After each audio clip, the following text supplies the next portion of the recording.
former candidate for the U.S. Senate, longtime radio talk show host, author, and conservative policy advocate. Justices to the Supreme Court, the left has been in open panic. Liberty Nation with Tim Donner. Cops kill an unarmed black man in Minnesota. Trump and Twitter go to war.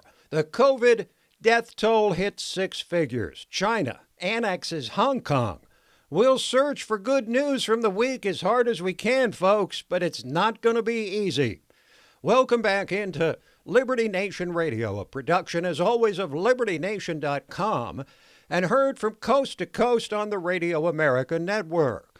Americans are trying to come to grips with the latest horrific episode of police confronting an unarmed black man and executing him slowly and deliberately, it appears. We'll sort that out as best we can. While Twitter tries to put the boot on President Trump, and Trump fights back with an explosively controversial executive order. China pulls the curtain down on the Hong Kong we know as it continues to take a beating from the world for letting COVID-19 spread for weeks before alerting the world. We'll be joined in our analysis of all this by a trio of big-timers from LibertyNation.com.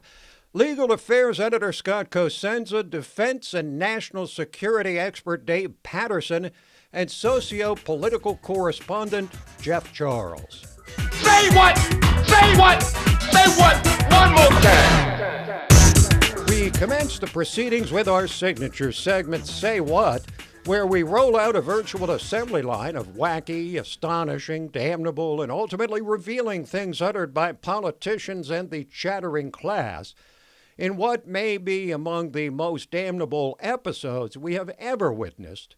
The nation has recoiled in horror in the wake of another racially charged incident, but this time, almost nobody is defending the police.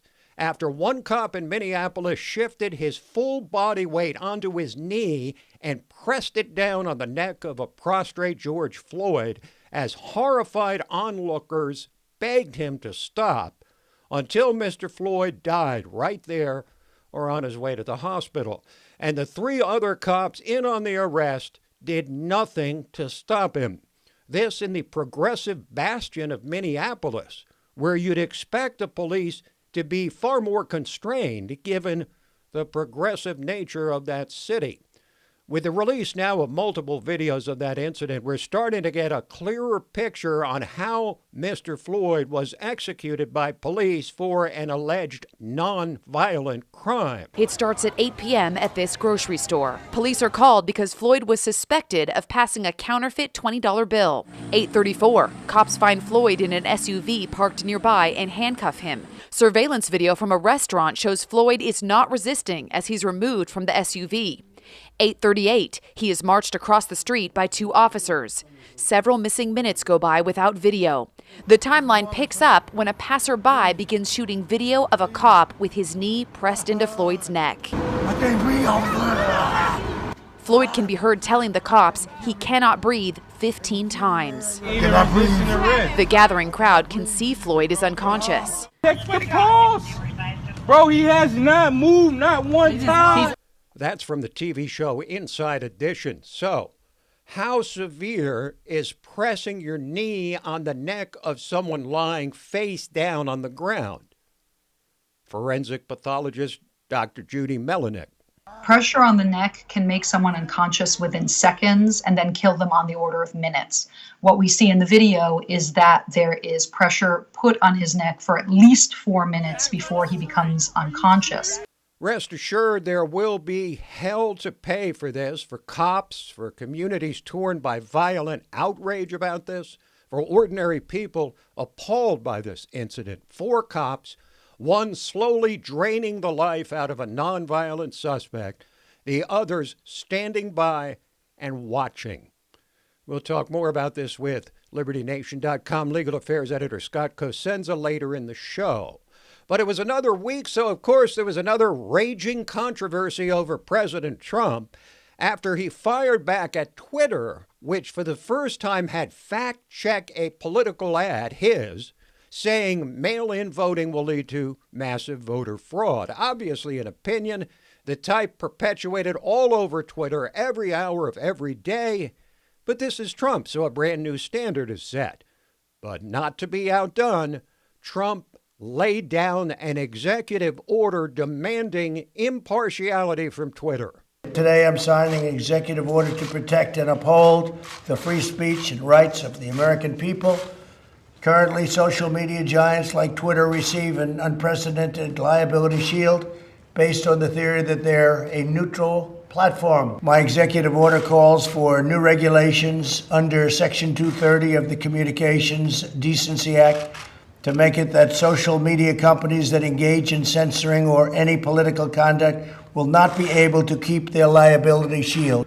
Liability shield means Twitter and other social media sites have protection from lawsuits because they're only posting content from their users, not posting it themselves. So, is Twitter's actions a legitimate threat to free speech, or is Trump's?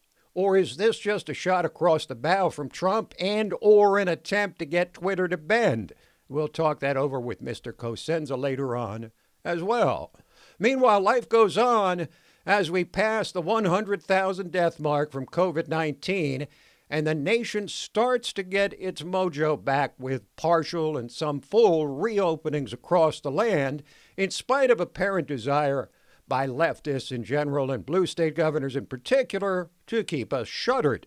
But President Trump still has a re-election campaign to run over the next 5 months, and he made another one of those bold claims this week. Now, last week on the show, we discussed Trump's claims that we have prevailed over COVID-19 and that his is one of the greatest presidencies in history. This week, Trump made a pitch for why he needs a second term to fight for what he has discovered is the true enemy of the American people. I'm fighting the deep state. I'm fighting the swamp.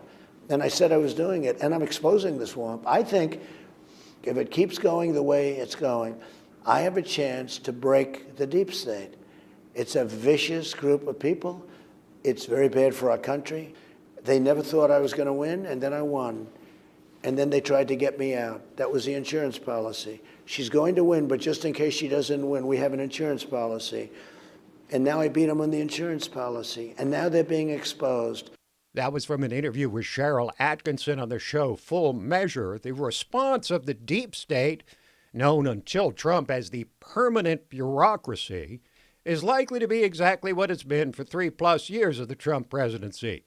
Over our dead bodies. We will outlast you and reestablish our credibility and dominance as soon as Trump leaves and is replaced by a Democrat or perhaps a weak-willed Republican. But the contrast between Trump and his presumptive opponent Joe Biden could not have been more stark this week.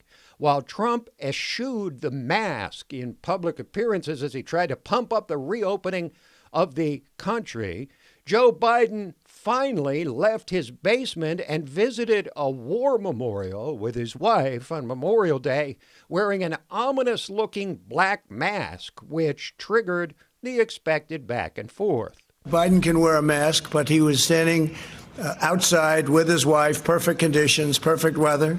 They're inside, they don't wear masks, and so I thought it was very unusual that he had one on. He's a fool, an absolute fool to talk that way. I mean, every leading doc in the world is saying we should wear a mask when you're in a crowd. But Biden wasn't in a crowd. He was just with his wife. Nevertheless, Biden in his black mask, while Trump refuses to wear a mask in public, presents the perfect imagery for the two sides. Republicans desperately wanting to kickstart people's lives and the economy. Democrats pushing for lockdowns until, well, how about Election Day? That'll work. But Biden spent much of the week backtracking and apologizing for what he said to podcaster Charlemagne the God. I tell you, if you have a problem figuring out whether you're for me or Trump, then you ain't black. Was Biden taking the black vote for granted or just, as he said, being a wise guy? We'll talk that over with Liberty Nation's Jeff Charles in the next segment. But among the things uppermost in the minds of most in the political class, not to mention everyday Americans, is China. And this week, the Chinese Communist Party doubled down on its tyranny, effectively ending Hong Kong as an independent state and folding it into the People's Republic of China. As National Security Advisor Robert O'Brien said, this is a seismic shift for global markets. It's hard to see how Hong Kong could remain the Asian financial center that it's become if China takes over. One reason that they came to Hong Kong is because there was the rule of law there. There was a free enterprise system. There was a capitalist system. There was democracy and local legislative elections. If all those things go away, I'm not sure how the financial community can stay there. And I think you're also going to have a terrible brain drain. I think Hong Kong citizens, many of whom can travel under certain circumstances, could travel to the United Kingdom or seek refuge other places. They're not going to stay in Hong Kong to be dominated by the People's Republic of China. We'll drill down on what's ahead and what's going to change in our relationship with China when we're joined by LibertyNation.com defense and national security expert Dave Patterson. But race was on the minds of those paying attention before the George Floyd incident in Minneapolis, after the presumptive Democratic presidential nominee stepped in it again, as we played you, when talking about how black people must vote. We'll analyze whether it's a big deal or much ado about nothing when we return. Liberty Nation with Tim Donner.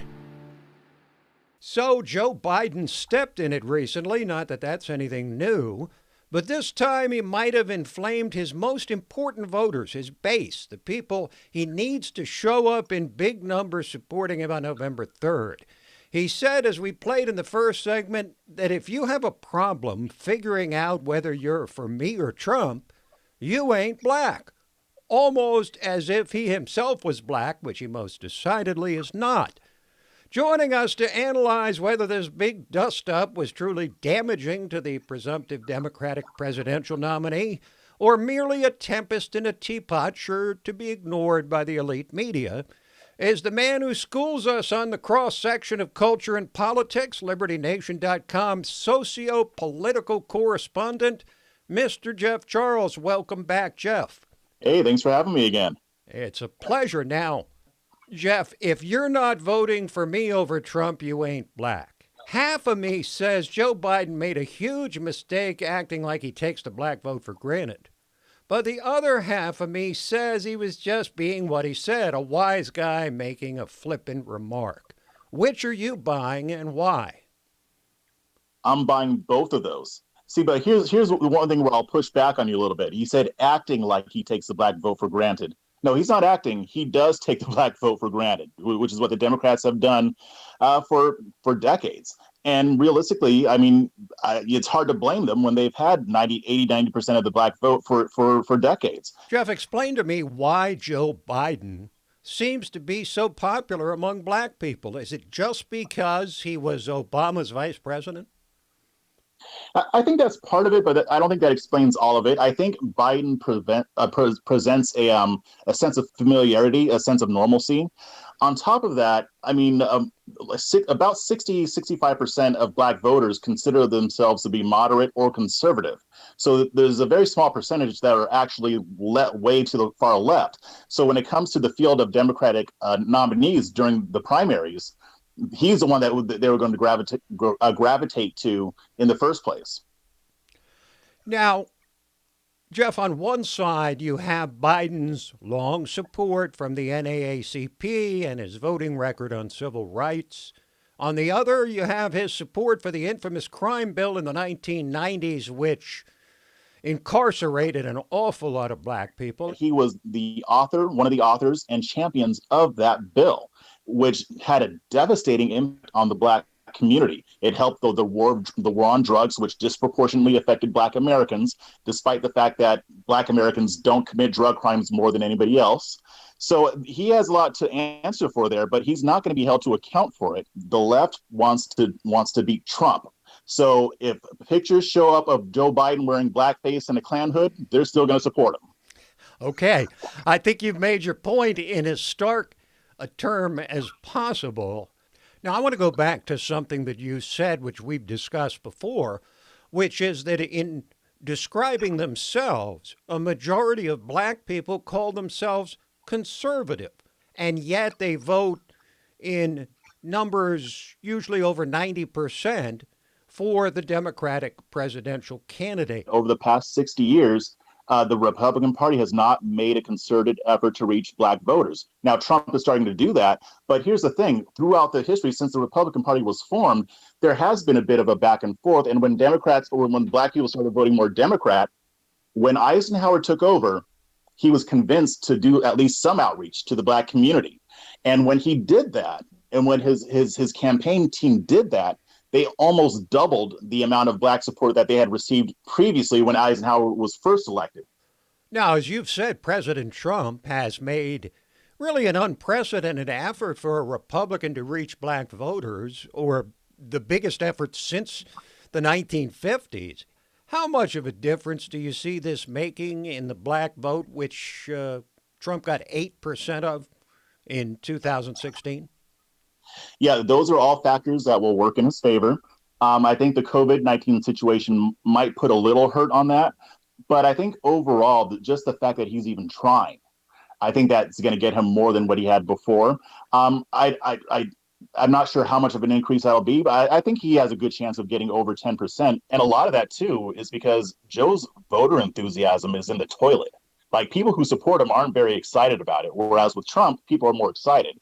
Well, I wrote a piece last week on LibertyNation.com about that enthusiasm gap, 18-point difference between Democrats excited about this election and Republicans, and that's 18 points in Trump's favor. Jeff, thanks for joining us. Thanks for having me. Jeff Charles, socio-political correspondent for LibertyNation.com. Quick break, and then we're back to discuss how things will change with China. Ready, set, go. Stay ahead of the curve with LibertyNation.com, because we put the power of the press in your hands. With one click, Liberty Nation delivers tomorrow's news. And remember, Liberty. Today. All the time and everywhere. Liberty Nation connected the dots between a Chinese research biolab and a wet market where COVID-19 was supposedly discovered 2 months before the MSM. We were first to alert you of a serious attack on gun rights in Virginia. LN honed in on the Biden-Burisma scandal months before it hit the papers. We brought you exclusive interviews from the border. We're looking at people just rising up. Liberty Nation was on the ground in London. Trump rally in front of the American embassy. Bringing you on-the-scene reports about Brexit. LN reported that COVID-19 was more virulent but less deadly weeks before others.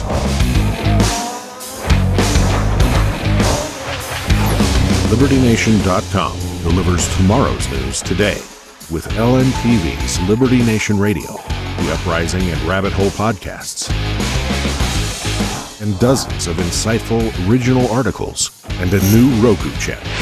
Stay ahead of the curve with LibertyNation.com and get tomorrow's news today.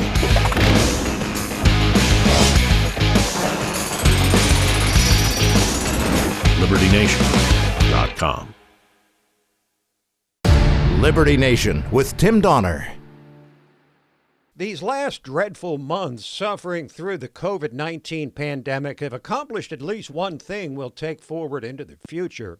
You cannot trust China, a country many people associate with industry, manufacturing, but at base, it's a nation run by communists, foisting upon the world the belief that you can have a form of economic freedom accompanied by none of the political freedoms we enjoy: free speech, freedom of religion, freedom of the press. And we have witnessed the wreckage strewn across the global landscape after China discovered the coronavirus, protected themselves, while continuing to send their people out across the world before they finally admitted how serious the virus was 6 weeks later, at which point the world was being forced to shut down. We know Americans are in a rage about China and that things are going to change when this virus has finally run its course. But in what ways? Well, President Trump has released an entirely new strategy on this beast from the East. And here to tell us about it is LibertyNation.com's defense and national security expert, Dave Patterson. Dave, welcome back to the radio show. Thank you, Tim. Great to be with you. Pleasure to have you back. Now, I want people to know about what China is really like, about their state-controlled media, their persecution of religious minorities, and now this week their virtual annexing of Hong Kong, shattering the one country, two systems principle that had protected Hong Kong since it was handed back to China by the British. Because, Dave, we're in a highly teachable moment right now. Almost two-thirds of Americans now have an unfavorable view of China, about double the number when the year began.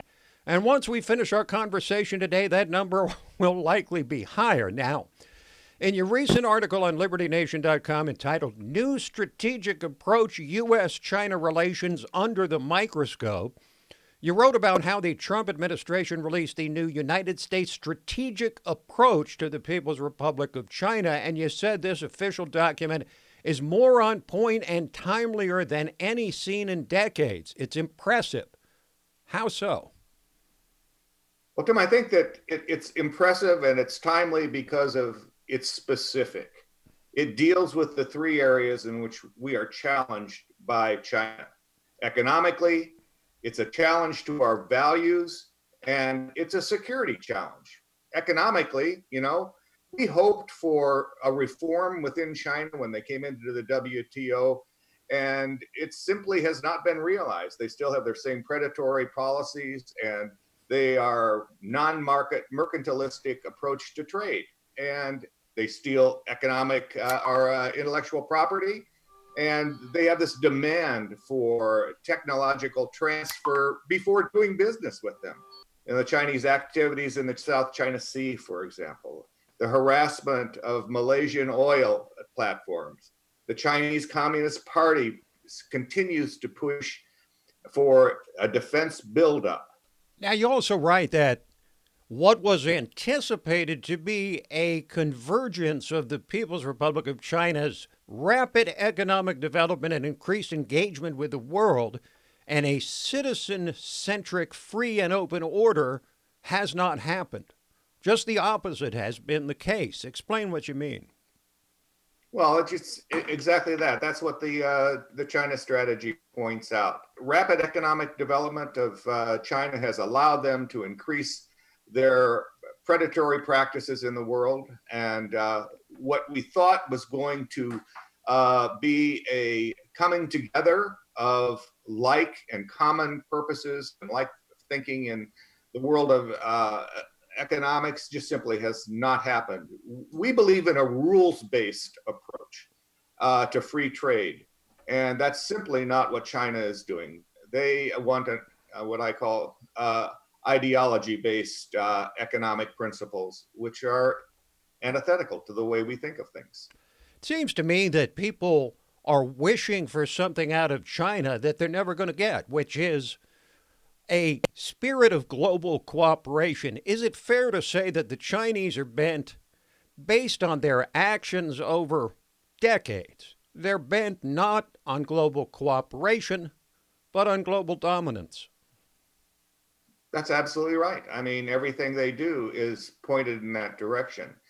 And I don't think that we can expect any different. I mean, it's been this way since 1948. And I think that, as we always say, hope is not a strategy, and it's certainly not that in this case. Now, you talk about this national security strategy. We've had these over the years, but unlike the national security strategy, this new plan by Trump focuses on China independently rather than as part of an aggregate of global competitors. Now, the old view of the PRC is out, and you write that a more clear-eyed assessment of the Chinese Communist Party's intentions and actions is in.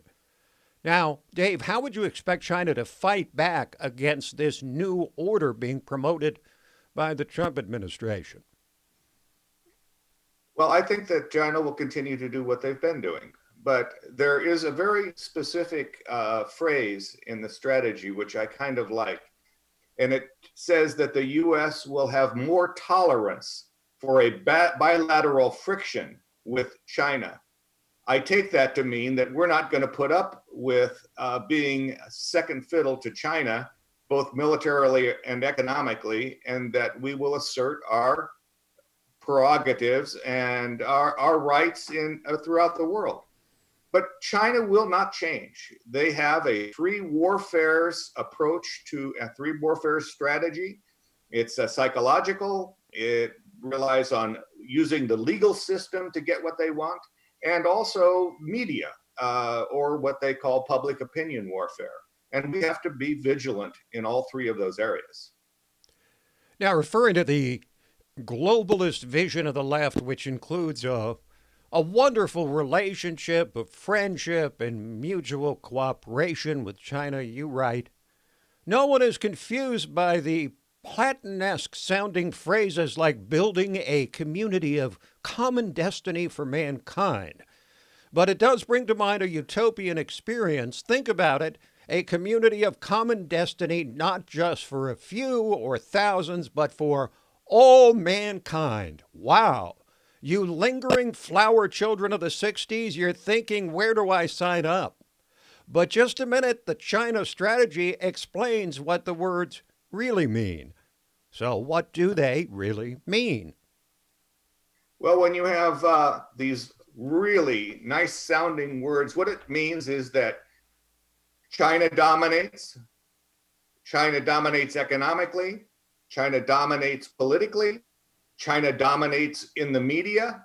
And once you realize that, then life will be awesome. Not just for a few, but for all mankind.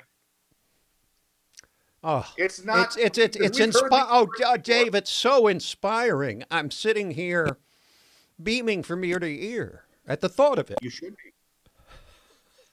Do you think now these are important questions in terms of the perception of Americans of China? Do you think Americans are really aware that China has a 100% state-run media, no freedom of the press at all? No, absolutely not. I don't think they have that as an understanding at all. We used to know what that looked like when you looked at Pravda and the Soviet Union. They have not generalized that same way of thinking to the Chinese media and the Chinese media outlets, the Global Times, for example. They don't realize that that is the President Xi speak. And so consequently, you know, they're more likely to believe it. But it's not just the Americans. We have a media that believes that stuff too. Well, that's an understatement. They're actually purveyors of the message from the left. They're almost as if they're just simply cheerleaders or vessels. Dave, this has been very enlightening, and I'm sure we'll be discussing China a whole lot more going forward. Thanks for joining us. Thank you, Tim. It's great to be with you always. Dave Patterson, defense and national security expert at LibertyNation.com. And after a quick break, we'll return with Talkin' Liberty. Liberty Nation with Tim Donner. And now we have reached the portion of Liberty Nation Radio which we entitle Talkin' Liberty, when we examine both threats, many of them, and promising developments, not enough of those, regarding your individual liberty, as we're joined by our guardian of such, our guardian of individual liberty, LibertyNation.com, legal affairs editor, and, of course, constitutional lawyer, Scott David Cosenza. Hello, wow. Scott. I feel so great now, Tim. Boy. I just want to make sure you give me a good segment, so I build you up, you know, so you won't let me. Make that my alarm on my phone in the morning. If I build you up, then I figure you won't let me down. There you go. Well, the nation, Scott, has been horrified by something that happened in Minneapolis, Minnesota, by the event itself, by the aftermath of it. Take us through what happened and the immediate response, both in terms of the community and the country. We're talking about the killing of Mr. Floyd, well, it looks like the killing of Mr. Floyd by the Minneapolis Police Department. It's so early, Tim, that I think it's ridiculous to suggest we should do anything other than investigate, put all the cops on the shelf to be sure in terms of suspension so they're not on the street. But also the idea that they were fired and arrested, it seems like probably the people who did so haven't even examined all the video that has been taken to understand what happened. And maybe you say that the video doesn't need to be examined for the cop who had his knee on Mr. Floyd's neck. But for the other three cops, it might be helpful to understand what they thought was going on. But I mean, it's all, is it at this point, it's all the political pressure that that's guiding. Like you say, it's the bonfire of the vanities, right? It really is. Comes out, it's a red ball case, and these politicians will do, they'll do whatever they can to survive the next sort of 20 minutes. Scott, I fear the day that the cop, at least the cop who put his knee on Floyd's neck, is exonerated, because if that happens, I fear there will be open racial warfare in the country. I'm going to have a piece in LibertyNation.com published soon, Tim, that discusses why I believe that William Roddy Bryant, who was arrested for the murder of Ahmaud Arbery, will be released because of overcharging as his instance. And it's that kind of thing that we need to guard against in terms of, the Twitter mob wants them all charged with first-degree murder right away. It's like, well, that may be a bit rich, even in the case where a man has lost his life seemingly under totally needless circumstances. How you get an impartial jury in a progressive city like Minneapolis with a young, progressive, and aggressive mayor, I don't see how you can have a fair trial, really, even at this point. We're a bit far removed from that. So we're just going to take the long game and just say, one thing is for sure, though, burning down just stores and looting and rioting are not the actions of the people who care about civil rights in this country. They're the actions of people who are just taking advantage of lack of enforcement in order to just do what they want. And cutting off their nose to spite their face by burning down their own communities. This is almost as shocking as the police incident itself. Or the communities of others, by the way. There are plenty of suburban white Antifa kids that are downtown acting tough. You bet. Yeah. With their masks on. Of course, Antifa must be on the rise now because everybody's wearing masks. I guess they could, they could go out there and say, we finally won the argument. Everybody's wearing masks like we do. Roger that. I don't want to make light of them, but... Okay, so, Scott, President Trump and Twitter have now all but declared war on each other. Twitter, for the first time, applying a fact check to a political ad, Trump's, about mail-in balloting, which was Trump's opinion, not a fact, not presented as such. But now, Trump has reacted by signing an executive order which could greatly limit Twitter's ability to fact check and perhaps many other things.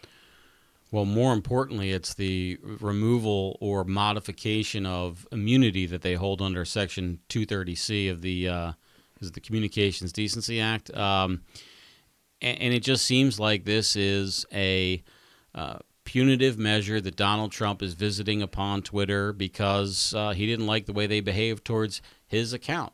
And it really smacks him of the worst kind of impulse that a person in power can have, which is to use their power to punish people who annoy and frustrate them rather than for the good of the people. What are the chances that this executive order can run the gauntlet of the federal court system when there's real issues of abridgment of free speech at play here?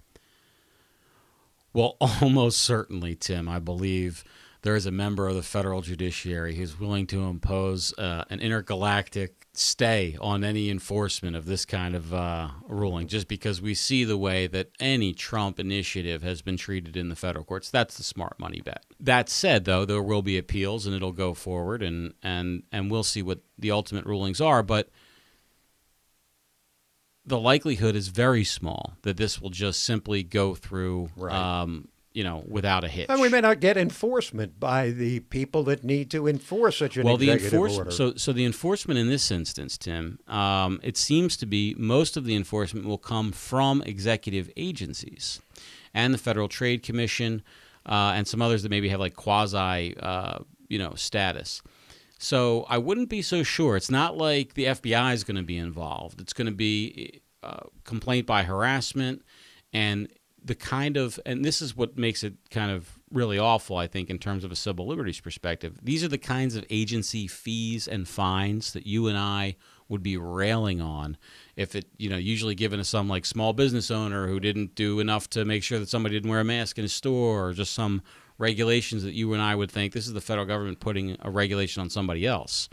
And those types of fees are, they may be easy to beat if you're Twitter and have a high-powered law firm behind you, but if it's selling apples on Main Street, good luck. And so for that reason, I think it's no comfort for them. Well, it seems to me that what Trump is doing here is sending a shot across the bow at Twitter. He's saying, okay, I'm going to fight back because I never take a punch without giving one back. And he may also be just trying to get Twitter to come to the table and maybe dial back on some of the excesses of their obvious left-wing bias. What the president said turns what you just said on its head. And this is his defense of it. The quote that he gave before signing the document, we're here today to defend free speech from one of the greatest dangers, is what he's talking about, bias. But of course, free speech does not apply to private actors. It applies to public speech. Now, before we go, we've got to talk about what's happened in Hong Kong, because it's a real tragedy. We've got millions of people in one of the bastions of free market capitalism that's left on the planet, and it's now essentially going to be annexed by the People's Republic of China, which had the one country, two systems for the longest time. And now Hong Kong's basically going to be folded into the broader nation. It looks like it, Tim. At every turn, they tighten their grip on the free, and you focused on economic terms, which is important, but also we're talking about people who have much more in the way of cultural freedom, absolutely, than their fellow countrymen on the mainland of China. So all of the art, the speech, the news, the day-to-day is much more free there, and the Chinese government can't abide it. Listen, you can't have a system where those guys get to have freedom, but not these guys. That doesn't work. How can they, if the existence of their regime depends on using their boot on the neck of the people, that they're going to have to do that countrywide. Thank you, Scott. Thanks, Tim. This program, Liberty Nation Radio and LibertyNation.com's own podcasts, The Uprising, hosted by Scott, and The Rabbit Hole, Politics and Prose, where past is prologue, hosted by our own managing editor, Mark Angelides. All available on demand at LibertyNation.com and from fine podcast providers everywhere. And don't forget about our new Roku channel. So that is it for this week, but we'll be back at you next week. Same time, same station. Till then, this is Tim Donner saying stand up for liberty. And we'll see you next time on Liberty Nation Radio.